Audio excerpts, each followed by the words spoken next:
The stars had never looked so peaceful. Commander Jake Miller stood on the bridge of the USS Liberty, watching the endless black space through the main window.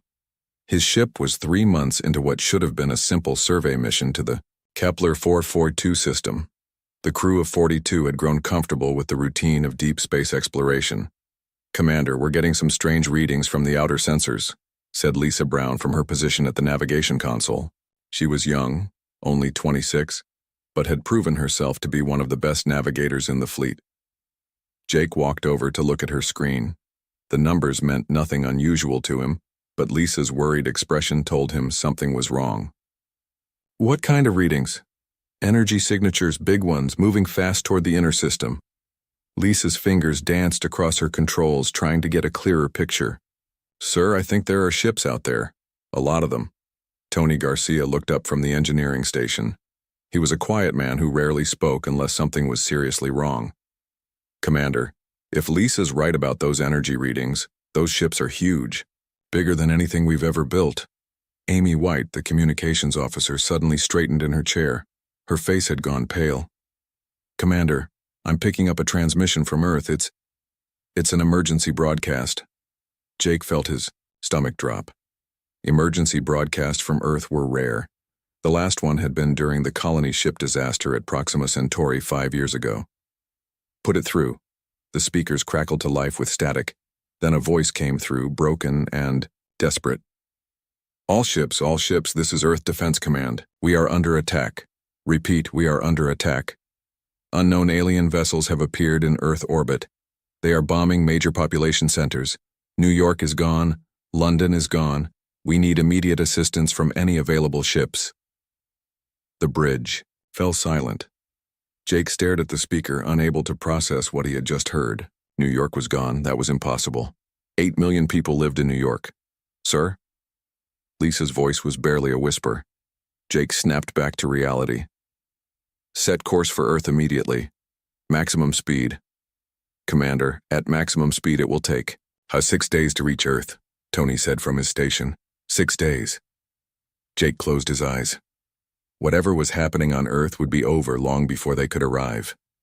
But they had to try. The next few hours brought more transmissions from Earth, each one worse than the last. Tokyo had been destroyed. Then Berlin. Then Sydney. The alien ships were methodically wiping out Earth's major cities. The Planetary Defense Fleet, commanded by Admiral Ben Clark from the orbital station Olympus, was fighting back, but they were heavily outnumbered. Jake listened to Admiral Clark's voice over the communications system. The man sounded tired, but determined. "All available ships, this is Admiral Clark. The enemy fleet consists of approximately 50 vessels, each one larger than our biggest cruiser. They appeared without warning and began bombing immediately. We estimate 2 billion casualties so far." 2 billion. The number was too large to understand. Jake had grown up in Chicago. His parents still lived there, along with his sister and her 2 children. He tried not to think about whether Chicago was still there. "Captain Dan Ross is making his attack run now." Admiral Clark's voice continued. "The Ross has taken heavy damage but is still operational. Dan, you're our best shot at taking out one of their big ships." Jake knew Dan Ross. They had served together on the USS Atlanta years ago. Dan was a good man, a careful commander who never took unnecessary risks. If Dan was making an attack run against impossible odds, things must be desperate. The communications crackled again, and this time it was Dan's voice. "This is Captain Ross. My ship is badly damaged and we've lost most of our crew. I'm going to ram the lead alien vessel. Tell my wife I love her." There was silence for several long minutes. Then Admiral Clark's voice returned, and Jake could hear the pain in it. "The Ross has successfully destroyed one enemy capital ship. Captain Ross and his crew are gone, but they took a lot of the aliens with them." Amy White was crying quietly at her station. Lisa had her hands clenched into fists. Tony was staring at his console, his jaw tight with anger. Jake felt something cold and hard forming in his chest. These aliens, whoever they were, had come to Earth without warning and started killing innocent people. Billions of innocent people. They hadn't even tried to communicate first. They had just started bombing. More transmissions came through over The next few hours. The human defense fleet was fighting bravely, but they were losing. Ship after ship was destroyed trying to protect Earth. The aliens seemed to have better weapons, better shields, better everything. Then came the transmission they had all been dreading. Admiral Clark's voice, weaker now, filled with exhaustion and grief. The alien fleet is withdrawing. They've taken heavy casualties, more than they expected, but Earth is devastated. Most major cities are gone. We estimate 2 billion dead, maybe more. The government is trying to coordinate rescue operations, but it's chaos down there. Jake sank into his command chair. 2 billion people gone just like that. Commander, Lisa said softly, we're still 4 days out from Earth. 4 days. 4 days to think about what they would find when they got home. 4 days to imagine the devastation waiting for them. Amy's communications console beeped. She wiped her eyes and answered it. Commander, there's a message coming through from Earth. It's President Kate Johnson. Jake nodded. Put it through. President Johnson's voice filled the bridge. She sounded different than Jake remembered from her speeches. Harder. Colder. My fellow humans, both on Earth and throughout the colonies. Today we suffered the worst attack in human history. An alien species we had never encountered before came to our world and tried to destroy us. They killed 2 billion of our people. They destroyed our greatest cities. They thought one strike would break us. The president paused, and when she spoke again, her voice carried a promise that made Jake's spine straighten. They were wrong. They wanted to break us with one strike. Instead, they've awakened something they should have left sleeping. We will rebuild. We will remember. And we will make sure this never happens again. The transmission ended, leaving the bridge in silence. Jake looked around at his crew. Lisa was no longer crying.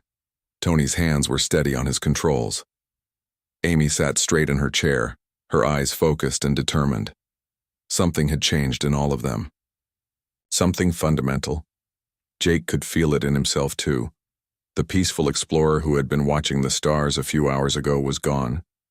In his place was something harder, something angrier. The aliens had made a mistake. They had shown humanity that the universe was not the peaceful place they had hoped it would be. They had shown them that there were species out there who would kill without warning, without mercy, without reason. Jake stood up and walked to the main window, looking out at the stars. They didn't look peaceful anymore. They looked dangerous. Full of threats that humanity had never imagined. But humanity would be ready for them now. Whatever it took, however long it took, humanity would be ready. The aliens had struck Earth first. They would soon learn that humanity would make sure they never got the chance to attack again. 6 months had passed since the attack.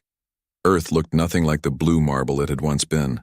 Where New York had stood, there was now a glass crater that glowed faintly in the dark. London was a pile of twisted metal and ash. The oceans had turned gray from all the debris that had fallen into them. Lieutenant Alex Parker stood in the ruins of what used to be Central Park. He could barely recognize the place where he had played as a child. The trees were gone. The lake was filled with concrete and steel. Everything was dead. Alex had been a peace activist before the attack. He had spent his college years protesting wars and writing papers about nonviolent solutions to conflicts. That person felt like a stranger to him now. The man standing in the ruins was someone else entirely. Parker, move your ass. We have training in 10 minutes. Alex turned to see Sergeant Rick Davis walking toward him. Rick had been a construction worker before the attack. Now he was one of the instructors for the Human Retaliation Corps. Like everyone else, the attack had changed him. His eyes were harder now, his smile gone. The Human Retaliation Corps was General Mike Thompson's idea. Thompson had lost his wife and 3 children in the bombing of Chicago. He had been off-world when it happened, serving with the Colonial Marines on Europa. When he came back to find his family dead, something inside him had broken. Or maybe it had been fixed. Alex wasn't sure which. Thompson's plan was simple. Train every human who could hold a weapon. Train them to fight aliens. Train them to win, no matter what the cost. The old rules of war were for the old world, the world that had existed before the attack. This was a new world, with new rules. Alex walked with Rick toward the training facility. It had been built in the crater where the United Nations building used to stand. The symbolism wasn't lost on anyone. The UN had talked about peace. The Retaliation Corps talked about war. "You hear about the new recruits?" Rick asked as they walked. "What about them?" "Dr. Susan Taylor is training them personally, the alien expert." Rick spat on the ground. "Though I guess calling her an expert is wrong. She's more like a butcher now." Alex knew about Dr. Taylor. Before the attack, she had been Earth's leading xenobiologist. She had written books about the possibility of peaceful contact with alien species. She had dreamed of learning from other civilizations, of sharing knowledge and culture. Now she spent her days cutting apart dead aliens, learning how to kill them more efficiently. The training facility was buzzing with activity. Hundreds of recruits moved through combat courses, weapons training, and tactical simulations. These weren't professional soldiers. They were teachers, farmers, office workers, students. People who had never held a gun before the attack. People who had never wanted to hurt anyone. The attack had changed all of that. Alex found his training group in Section 7, 20 men and women, all between the ages of 18 and 35, all volunteers, all ready to do whatever it took to make sure Earth was never attacked again. Captain Nina Foster was waiting for them. She had been one of the few military officers to survive the initial attack. Her ship, the USS Denver, had been in the outer system when the aliens struck. She had watched the bombardment from space, helpless to stop it. "Listen up," Nina said. Her voice was quiet, but everyone heard every word. "Yesterday you learned about alien anatomy. Today you learn about alien psychology." She pressed a button and a holographic display appeared in the center of the room. It showed the bridge of one of the alien ships that had been shot down over the Pacific Ocean. The creatures inside looked almost human, but their skin was gray and they had 4 arms instead of 2. "These are Zephyrians," Nina continued. "That's what they call themselves. We know this because we've been interrogating the survivors." Alex raised his hand. "How many survivors were there?" Nina's smile was cold. "Not many, and getting fewer every day." The hologram changed to show a map of the galaxy. Red dots marked the locations of Zephyrian colonies and military bases. There were dozens of them. "Intelligence Officer Tom Walsh has been very busy," Nina said. "The aliens didn't bother to encrypt their communications because they thought we were too primitive to understand them. They were wrong." The map zoomed in on a system about 50 light-years from Earth. Multiple planets were marked in red. This is their home system, Zephyria Prime and 6 colony worlds, population approximately 12 billion. Alex felt his breath catch. 12 billion aliens. The same number of humans who had lived on Earth before the attack. "What are we going to do about them?" asked Maria Santos, a former nurse who had volunteered after losing her entire family in the Mexico City bombing. Nina's smile got wider. "We're going to kill them all." The room was silent. Alex looked around at his fellow trainees. None of them looked shocked. None of them looked horrified. They all looked hungry. "The old Earth would have tried to negotiate," Nina continued.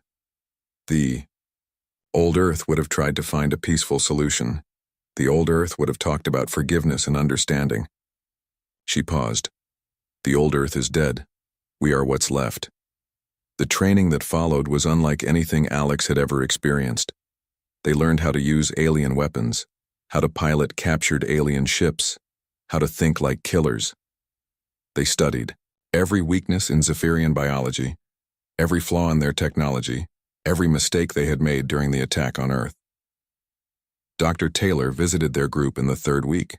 She looked tired, like she hadn't slept in months. Her white lab coat was stained with things Alex didn't want to think about. "I've been working on something special," she said, holding up a small device that looked like a grenade. "This contains a biological agent designed specifically for Zephyrian physiology. It won't hurt humans, but it will kill any Zephyrian within a half-mile radius." Alex stared at the device. Is that legal? Dr. Taylor laughed, but there was no humor in it. Legal, according to whom? The Geneva Convention? That was written by humans for wars between humans. This isn't a human war anymore. She looked around the room at each of them. They came to our world and murdered 2 billion innocent people. They didn't declare war first. They didn't try to negotiate. They just started killing. So we're going to return the favor. The training continued for 3 more months. By the end, Alex could field strip an alien plasma rifle in 30 seconds. He could pilot a Zephyrian fighter craft. He could kill in a dozen different ways with his bare hands. More importantly, he wanted to. On graduation day, General Thompson himself came to address their class. He stood in front of the 200 graduates, looking at each one of them individually. 6 months ago, most of you had never fired a weapon in anger, he said. 6 months ago, you believed in peace and diplomacy and the basic goodness of intelligent life. He paused. 6 months ago, you were naive. The general walked to the window that looked out over the ruins of New York. The universe is not a peaceful place. We learned that the hard way.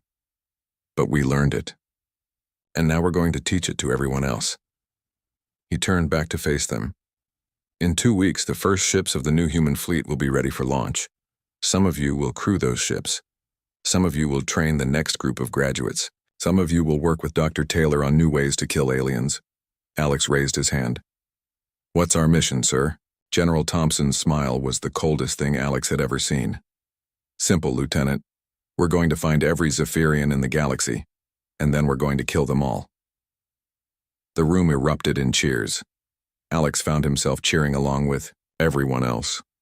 The sound echoed off the walls of the training facility, built in the crater where the United Nations used to stand. The UN had believed in peace. The Human Retaliation Corps believed in something else entirely. They believed in never again. 2 years had passed since the day the aliens destroyed Earth's cities. The planet had become something different now. Where once there had been parks and schools, now there were weapons factories and training camps. Where once there had been universities, now there were research facilities dedicated to one purpose: learning how to kill aliens more efficiently. Admiral Sarah Grant stood on the bridge of the USS Retribution, humanity's first truly alien hybrid warship. The ship was 3 times larger than anything humans had built before the attack. Its hull was made from materials reverse-engineered from captured Zephyrian vessels. Its weapon systems combined human creativity with alien technology in ways the Zephyrians had never imagined. Sarah had been a cargo ship captain before the attack. She had spent her days moving supplies between Earth's colonies, living a quiet life that she had loved. The aliens had taken that life away from her, along with everything else she had cared about. Her home city of Portland was now a radioactive crater. Her husband and daughter were buried somewhere beneath the ruins. Admiral, we're approaching the Kepler 438 system, reported Commander Laura Kim from the navigation station. Laura had been an engineer before the attack. Now she designed bombs that could crack planets in half. How many Zephyrian ships are we detecting? Sarah asked. 37 combat vessels, plus support ships. The colony has approximately 2 million inhabitants. 2 million. Sarah felt no emotion at the number. Once the idea of attacking a world with 2 million innocent people would have horrified her. Now it seemed like justice. The Zephyrians had chosen to attack Earth without warning. They had chosen to kill 2 billion humans in a single day. They had started this war and humanity was going to finish it. Captain Chris Moore, prepare your boarding teams, Sarah said into her communicator. Already ready, Admiral, came Moore's reply. Chris had been a police officer before the attack. He had believed in protecting and serving. He still did, but his definition of who deserved protection had changed significantly. The human fleet consisted of 50 ships, all built in hidden facilities throughout the solar system. They had been designed for one purpose: the complete destruction of alien civilizations. No prisoners, no negotiations, no mercy. Admiral, we're receiving a transmission from the Zephyrian colony, reported Communications Officer Pete Adams. Pete had been a teacher before the attack. He had taught kindergarten children how to read. Now he taught humans how to decode alien distress calls. "Let me hear it," Sarah said. The alien voice came through the speakers, speaking in broken English. "Human ships, please respond. We know of attack on your world. Many of us oppose that action. We seek peace talks." Sarah almost laughed. Peace talks. They wanted to negotiate now after they had murdered 2 billion people. It was too late for that. "Open a channel," she ordered. "Channel open, Admiral." Sarah looked out at the Zephyrian colony world through the main viewer. It was a green planet, with blue oceans not unlike Earth had been before the attack. Soon it would be nothing but ash and radiation. "Attention, Zephyrian colony," she said into the communicator. "This is Admiral Sarah Grant of the Human Retaliation Fleet. You have 1 hour to evacuate your military vessels from this system. After that, we will destroy everything in orbit and on the planet's surface." There was a long pause before the alien voice returned. "Admiral Grant, surely we can discuss this. Not all Zephyrians supported the attack on your world. Many of our people are innocent civilians, including children." Sarah felt something cold move through her chest. Children. The aliens were talking about their children as if that should matter to her, as if she should care about alien children when they hadn't cared about human children. "You had your chance to think about innocent children 2 years ago," Sarah replied. "You chose not to. Now face the consequences." She cut the transmission and turned to her weapons officer. "Colonel Pete Adams, begin Operation Cleansing Fire." The human fleet moved into attack formation. Unlike the Zephyrians, who had relied on brute force and superior numbers, the humans used deception and psychological warfare. Half of their ships were equipped with cloaking devices reverse-engineered from captured alien technology. The other half projected false sensor readings that made them appear to be cargo vessels. The Zephyrian fleet moved to intercept what they thought were helpless cargo ships. They had no idea that each cargo ship was actually a heavily armed warship disguised to look harmless. Captain Dan Stone commanded the USS Phantom, one of the cloaked vessels. Dan had been a freight pilot before the attack. He had never wanted to hurt anyone. That had changed the day he returned from a cargo run to find his hometown of Denver had been turned into a smoking crater. "Phantom is in position," Dan reported. "Zephyrian fleet is moving to intercept the decoy ships." "All ships execute attack pattern Alpha," Sarah ordered.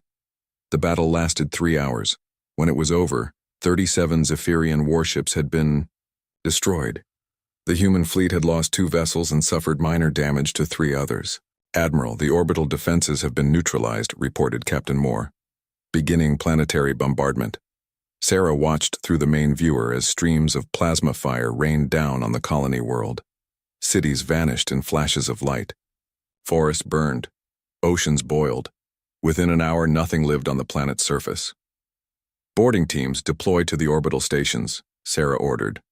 "Remember, no survivors." Captain Moore led his teams through the Zephyrian space stations. These weren't soldiers they were fighting now. They were civilians, scientists, children, it didn't matter. They were aliens, and aliens had chosen to be humanity's enemies. Dr. Helen Gray had designed special weapons for this mission. Helen had been a pediatrician before the attack. She had dedicated her life to healing children. Now she created weapons, designed to cause maximum suffering to alien children. The biological weapons she had developed were deployed throughout the orbital facilities. They were designed to target Zephyrian DNA specifically, causing a slow and painful death. Any Zephyrian who breathed the contaminated air would die within hours. "All orbital facilities secured," Moore reported. "No survivors." The human fleet spent another day in the system, making sure nothing had been missed. They destroyed every satellite, every space probe, every piece of technology the aliens had left behind. When they were finished, the Kepler 438 system looked as if no intelligent life had ever existed there. "Admiral, we're receiving a transmission from the Zephyrian home fleet," Pete Adams reported. "It's Admiral Vextar, their supreme commander." "Put him through." The alien's face appeared on the main screen. Vextar looked older than most Zephyrians, with scars across his gray skin that spoke of many battles. But his eyes showed something that Sarah had never seen in an alien before. Fear. "Admiral Grant," Vextar said. I am Admiral Vextar of the Zephyrian Imperial Navy. What you have done here is a violation of all civilized rules of warfare." Sarah smiled.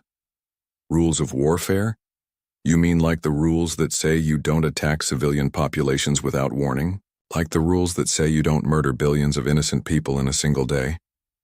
Vextar's expression darkened. That was a strategic military action designed to end resistance quickly and minimize casualties. Minimize casualties? Sarah's voice rose. "You killed 2 billion people in one day. You turned our greatest cities into craters. You made our children into orphans and our parents into corpses." She leaned forward. "And now you want to talk about rules?" The alien admiral was quiet for a long moment. When he spoke again, his voice was different. Smaller. "What do you want?"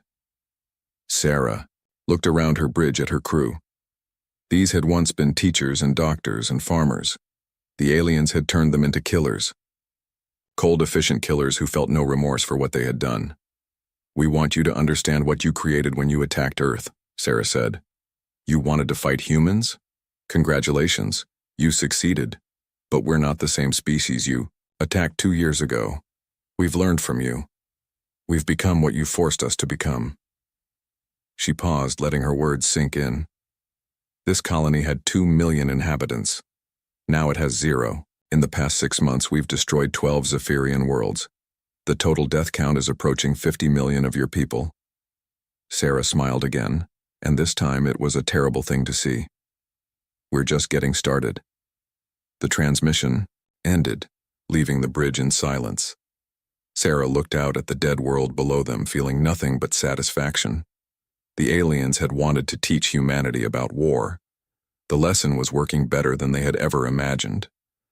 The message reached every corner of the Zephyrian Empire within hours. Emperor Zexthul stood in his war room on the Imperial homeworld, staring at the holographic display that showed the destruction of another colony. 15 worlds now.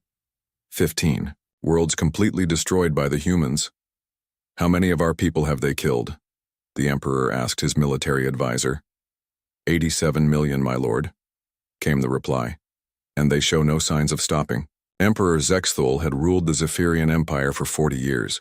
He had conquered dozens of species and brought them under imperial control. Most had surrendered after a single demonstration of Zephyrian power. A few had fought back, but none had ever posed a real threat to the Empire. The humans were different. "Recall all fleets to the core systems," the Emperor ordered. "Every ship, every soldier, every weapon. These humans have proven themselves too dangerous to exist. We will gather our full strength and crush them completely." General Paul Watson stood in the command center, buried deep beneath what used to be the Rocky Mountains. The facility had been built after the attack, carved out of solid rock and protected by the most advanced shields human technology could create. Above ground, the former state of Colorado was still a wasteland of cracked earth and twisted metal. Paul had been a history teacher before the attack. He had taught his students about the great wars of the past, never imagining that he would one day command the largest military force in human history. His wife had been visiting her sister in Phoenix when the aliens struck. Both cities were gone now, along with everyone he had ever loved. "General, our scout ships are reporting massive movement in Zephyrian space," reported Colonel Carlos Rivera. Carlos had been a park ranger before the attack. Now he coordinated ground assaults on alien worlds. "What kind of movement?" Paul asked. "They're pulling their fleets back from the outer territories. Every ship they have is heading toward their core systems. Our intelligence estimates put their total fleet strength at over 800 ships." Paul nodded. He had expected this. The Zephyrians were finally taking humanity seriously as a threat. Good. It was about time. "How many ships do we have ready for deployment?" Paul asked. 212 combat vessels, sir. Plus support ships and transports. 200. Ships against 800. The old Paul Watson, the history teacher, would have said those were impossible odds. But the new Paul Watson, the man who had spent 2 years planning the complete destruction of an alien species, knew better. Numbers didn't matter when you had the advantage of surprise, superior tactics, and absolutely nothing left to lose. The Nexus Point was a region of space where several hyperspace roads came together. creating the fastest pathway between the outer Zephyrian territories and their core worlds. Any fleet trying to reach the Zephyrian homeworld would have to pass through the nexus point. Admiral Jake Miller had been promoted after surviving the initial attack on Earth 3 years ago. His ship, the USS Liberty, had been destroyed in a skirmish 6 months ago. But Jake had survived and been given command of the flagship USS Vengeance, the most powerful warship humanity had ever built. The Vengeance was 3 miles long and carried enough firepower to crack a moon in half. Its crew of 800 included the best and most ruthless fighters humanity could produce. Like Jake himself, most of them had lost everything in the initial attack. They had nothing left but the desire for revenge. "Admiral, Zephyrian fleet detected," reported Captain Mary Stone from the sensor station. Mary had been a librarian before the attack. She had spent her days helping children find books to read. Now she helped humans find aliens to kill. How? "Many ships?" Jake asked. 843 vessels. They're moving in standard Imperial formation. Jake smiled. Standard Imperial formation. The Zephyrians were still fighting the old way, using the same tactics that had worked against every other species they had conquered. They didn't understand that humanity had thrown away the old rules of warfare. "All ships, execute operation. Final solution," Jake ordered. The human fleet had been hidden throughout the nexus point for weeks, using cloaking technology and false sensor readings to remain invisible. 50 ships were disguised as asteroids. Another 50 appeared to be space debris from old battles. The remaining ships were completely hidden, their heat signatures masked and their power signatures reduced to nothing. The Zephyrian fleet entered the nexus point with confidence. They outnumbered the humans 4-1. Their ships were larger and more heavily armed. According to every military doctrine they knew, they should win easily. They had no idea they were flying into the most carefully planned ambush in galactic history. Commander Julie Adams had been a math teacher before the attack. She had taught algebra to high school students who complained that they would never use math in real life. Now she used mathematics to calculate the precise moment when the alien fleet would be most vulnerable to attack. "All ships fire," Jake ordered. The space around the nexus point erupted in weapon fire. Plasma beams, missile salvos, and energy weapons struck the Zephyrian fleet from every direction. Ships that had appeared to be asteroids revealed themselves as heavily armed destroyers. Space debris transformed into attack fighters. The empty void of space suddenly filled with human warships appearing from nowhere. The Zephyrians tried to respond, but they were caught completely off guard. Their tight formation, which should have been their strength, became their weakness, as disabled ships collided with healthy ones. Their commanders, trained to fight conventional battles, had no idea how to respond to an enemy that appeared from empty space. Major Carlos Rivera commanded the assault troops aboard the human ships. When Zephyrian vessels were disabled but not destroyed, his teams boarded them and finished the job. Carlos had learned to speak some of the Zephyrian language during his training. He used it now to tell alien crew members exactly why they were about to die. Captain Dan Stone piloted one of the ghost ships, vessels designed to look like wreckage until they struck. Dan had lost his entire family in the bombing of Denver. As he flew his ship through the wreckage of Zephyrian vessels, he thought about his daughter Sarah, who had been 7 years old when she died. The battle lasted 18 hours. When it was over, the space around the nexus point was filled with debris from alien ships. Of the 843 Zephyrian vessels that had entered the system, 17 survived. They limped away toward their home system, carrying news of the disaster to their emperor. "Casualty report," Jake ordered. 31 human ships destroyed, sir. 2,400 crew members killed. Jake felt a moment of sadness for the lost humans, but it was quickly replaced by satisfaction. They had destroyed over 800 alien ships while losing only 31 of their own. It was the most one-sided victory in the history of space warfare. "Admiral, we're receiving a transmission from the surviving Zephyrian ships," reported Mary Stone. "Put it through." Admiral Vexitar's face appeared on the screen. The alien looked older than before, his gray skin marked with burns from the battle. His forearms hung limply at his sides, and his eyes showed something Jake had never expected to see in a Zephyrian. Defeat. Admiral Miller, Vextar said. We did not expect this level of resistance. Jake laughed. Resistance? This wasn't resistance, this was extermination. The alien admiral was quiet for a long moment. What you have done here, the destruction of so many ships, and it goes against every principle of civilized warfare. Civilized warfare? Jake's expression hardened. You want to talk about civilized warfare? Tell me, Admiral, was it civilized? When your ships bombed our cities without warning? Was it civilized when you killed 2 billion of our people in a single day? Was it civilized when you turned our children into orphans and our world into a graveyard? Vextar looked away from the screen. That was different. That was a strategic action designed to end the conflict quickly. And this is our strategic action designed to end the conflict permanently, Jake replied. You taught us that the universe is not a place for the weak or the merciful. Congratulations. We learned the lesson perfectly. He leaned forward in his command chair. Go back to your Emperor. Tell him what happened here. Tell him that we're coming for your homeworld next. Tell him that we're going to finish what you started when you attacked Earth.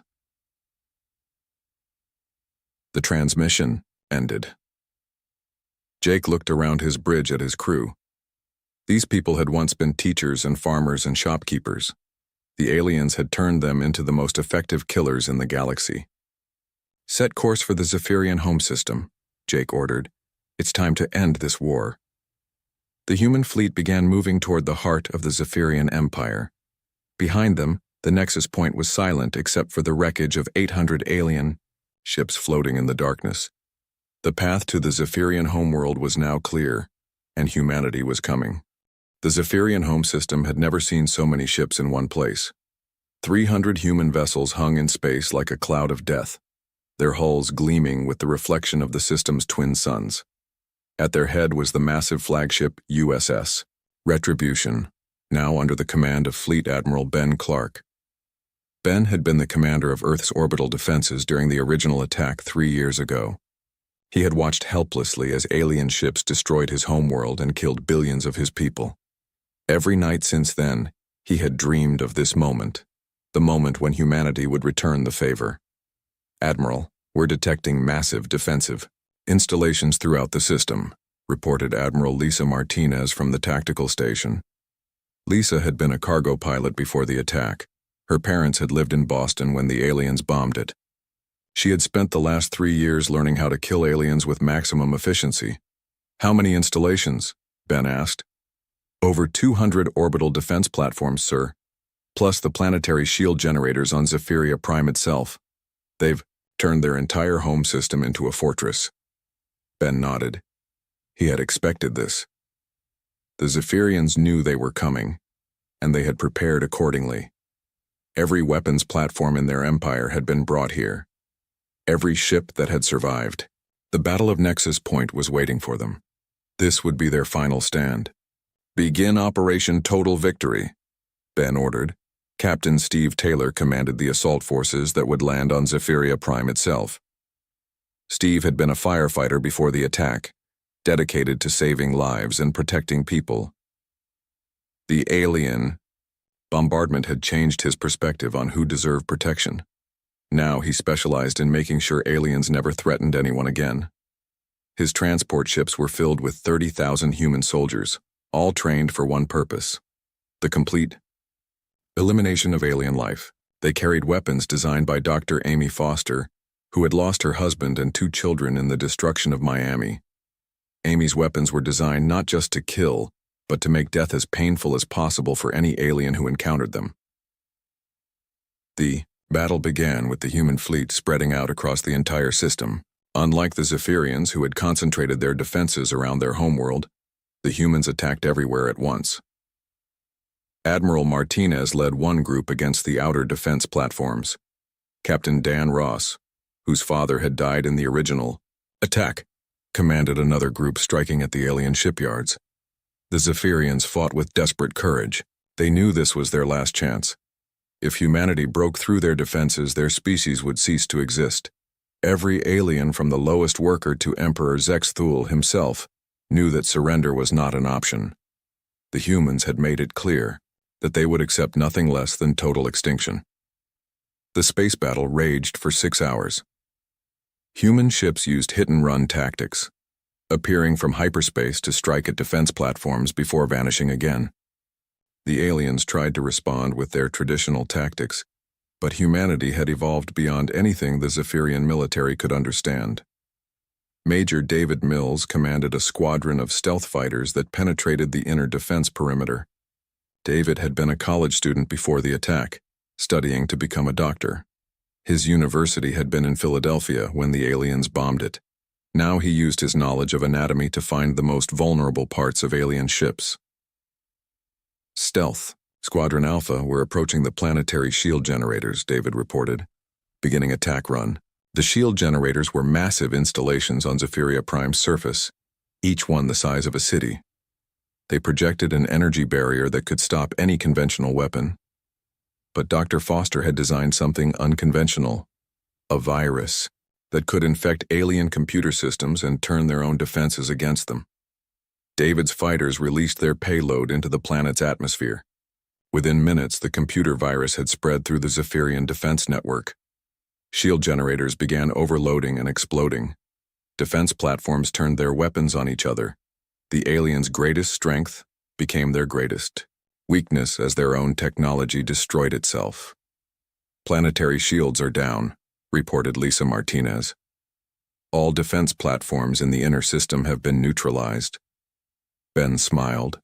The way to Zephyria Prime was now clear. Captain Taylor, begin planetary assault, Ben ordered. Steve Taylor's transport ships descended through Zephyria Prime's atmosphere like falling stars. The planet below was green and blue, covered with cities that housed billions of alien civilians. Cities full of schools and hospitals and homes just like Earth had been before the attack. Steve felt no sympathy for what was about to happen. The aliens had chosen to start this war. Now they would face the consequences of that choice. The human assault forces landed in 12 locations across the planet's surface. They moved through alien cities with ruthless efficiency, using weapons that Dr. Foster had specifically designed to target Zephyrian biology. The aliens tried to resist, but their civilian population had no training for this kind of warfare. Colonel Jennifer Hayes led the assault on the capital city. Jennifer had been a nurse before the attack, dedicated to healing and saving lives. She had been working at a hospital in Chicago when the aliens bombed it. 300 patients had died in the attack, including dozens of children. Jennifer remembered every one of their faces. Release the biological weapons, she ordered. The air around the alien capital filled with invisible death. Dr. Foster's biological agents were designed to target Zephyrian DNA specifically, causing their cells to break down at the molecular level. It was not a quick death, but Jennifer didn't care about that. The aliens hadn't cared about quick deaths when they bombed human cities. Emperor Zexthul sat in his palace, watching through the windows as his people died in the streets below. He had ruled the Zephyrian Empire for 40 years, conquering dozens of worlds and bringing them under imperial control. He had believed his species to be the dominant force in the galaxy. He had been wrong. Dr. Amy Foster herself led the final assault on the Imperial Palace. Amy had spent 3 years developing new ways to kill aliens, driven by the memory of her family's death. She had become the most feared human in the galaxy, known to the Zephyrians as the Butcher of Earth. She found Emperor Zexthul in his throne room, sitting alone among the bodies of his guards. The alien ruler looked at her with his 4 eyes, no longer showing the arrogance that had once defined his species. "So you are the one they call the Butcher," Zexthul said. Amy nodded. "I prefer Dr. Foster. I was a pediatrician before your people. Killed my children." The Emperor was quiet for a moment. I did not know humans had children." Amy's laugh was cold and bitter. "Of course you didn't. You never bothered to learn anything about us before you started killing us. You just assumed we were another primitive species to be conquered." She pulled out a device that looked like a small tablet. This contains a detailed record of every human who died in your attack on Earth. 2,732,418,973 people. Each one had a name. Each one had a family. Each one had dreams and hopes and fears just like your people do. Zexthal stared at the device. What do you want from me? I want you to understand what you created when you attacked Earth, Amy said. You wanted to fight humans?